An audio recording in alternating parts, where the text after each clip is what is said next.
Privacy is a gray area for social networks, especially if you use your real name or enjoy expressing yourself without social filters. Most people are blindsided and surprised when they see how much private and personal data social media platforms are able to harvest and collect. Facebook sees over 500 billion likes every day and has collected, stored, analyzed, and processed over 340 billion pieces of personal private data for its database. This is a new level of invasion and violation of personal space and requires a completely new approach to protecting privacy and anonymity online. Here are 8 ways social networks use to steal your private data.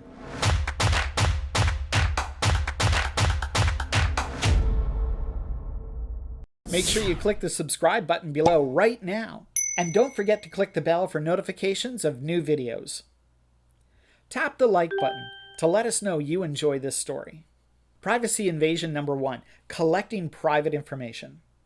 It's no big secret that social media networks actively collect private information about their users, and anything and everything is up for grabs. Your name, gender, birth date, geographic location, where you went to high school, what you like to watch or listen to, how often you post, heck, even your favorite flavor of ice cream.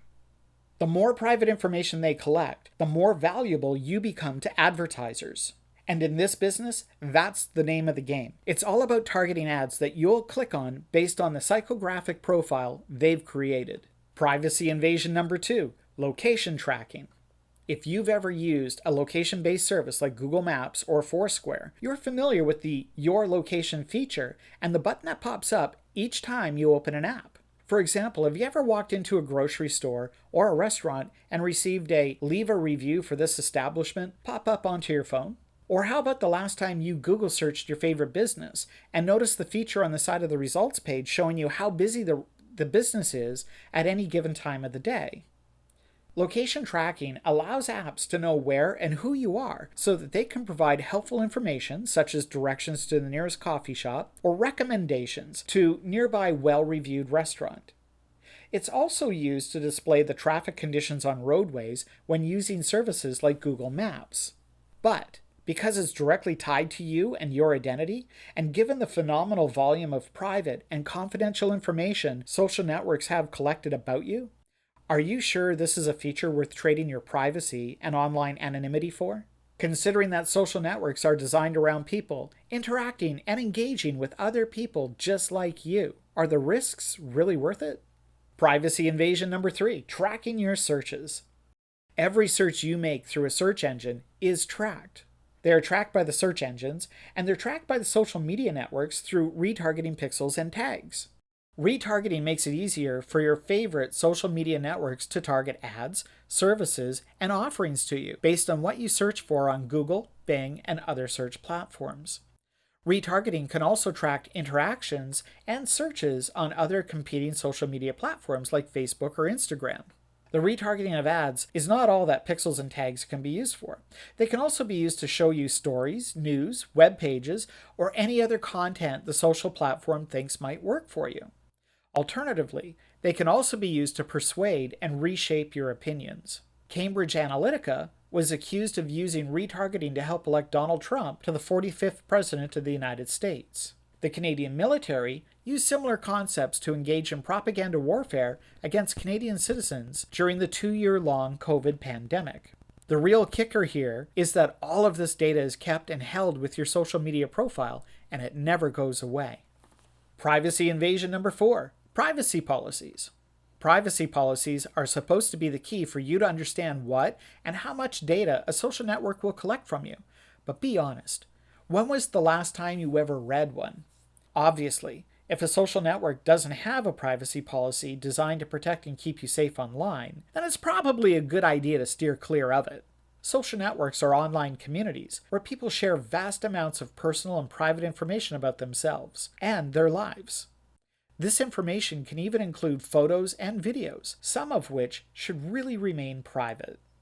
As we've seen from companies like Facebook, what you think is your private data is actually now their commercial property, and your use of the platform gives them the right to use your data any way they like. Privacy policies describe how your data will be used and can include things like being able to download or move your data, see the data collected on you, correct errors or provide updates, delete personal information, or even what happens with your data if you close your account. Read the privacy policies carefully before signing up for websites, social media platforms, or apps. Privacy invasion number 5, phone numbers. Phone numbers are the most common form of privacy invasion and private information shared on social networks. Phone numbers are often shared to find friends, make plans, or share contact information, but they can also be used to steal your identity or commit fraud. Here are some ways your phone number can be stolen. Phone numbers are required to sign up for and verify your identity on social platforms. Social networking apps use your phone number to link to other apps and services. If you give your phone number to a social networking app, it will use it to link you to other apps and services such as gaming, dating, or financial products. Your phone number may also be used for marketing purposes by any of those companies at any time. Advertisers use your phone number to build profiles about you that are 99.9% connected to your real-life identity. They can use your phone number with other data points like age and gender as part of their advertising targeting strategies, or even use your phone number along with tracking data to build pathing profiles on you, including where you go and what types of businesses you visit. For example, an advertiser might know that women aged 30 to 40 who live in Seattle enjoy shopping online for clothes during their work lunch hour. Phone numbers can unlock additional information about you if associated with other personal information, such as your name or address. This usually happens when somebody saves a contact entry. Privacy invasion number 6, third-party apps. Third-party apps are the new way for social networks to get your private data. Here's just one example of how it works. The social media app ecosystem is a tangled web, and it's getting more complicated every day. A recent report from the Wall Street Journal found that Facebook had granted 150 third-party companies access to users' data, including phone numbers, addresses, and friends lists. Facebook said it only provided information to help these third-party app companies to build better user experiences. But it's not always clear who has access to what and why. So, how can you possibly know if your data is actually safe? Privacy invasion number 7, photo metadata. Everyone loves sharing photos on their favorite social media networks. It's a great way to share memories with friends and family, or boast of dream vacations, or even new extravagant purchases. But do you know that each and every photo contains hidden information that can reveal your location, your name, your devices, and even more? It's called metadata, and it's embedded in every single digital photo you take. Anyone can review the metadata in your photo if they know how, and it's not hard to do. Government agencies use it, law enforcement uses it, and cyber stalkers and cyber criminals use it all the time. Combined with new tools like PimEyes, facial recognition software, this form of violating your online and digital privacy can prove costly, embarrassing, and life-changing. Privacy invasion number 8, hidden data logging and cross-referencing.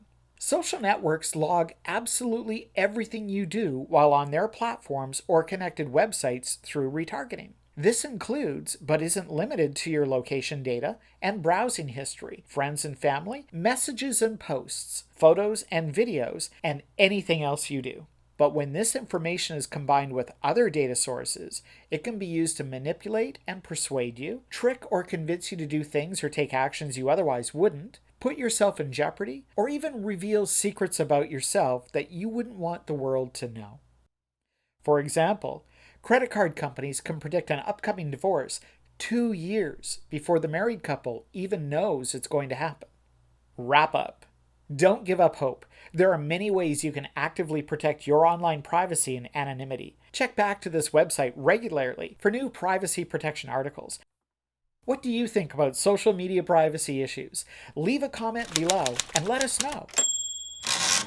Make sure you click the subscribe button along with the bell for notifications of fresh new videos. Tap the like button and let us know you like this story.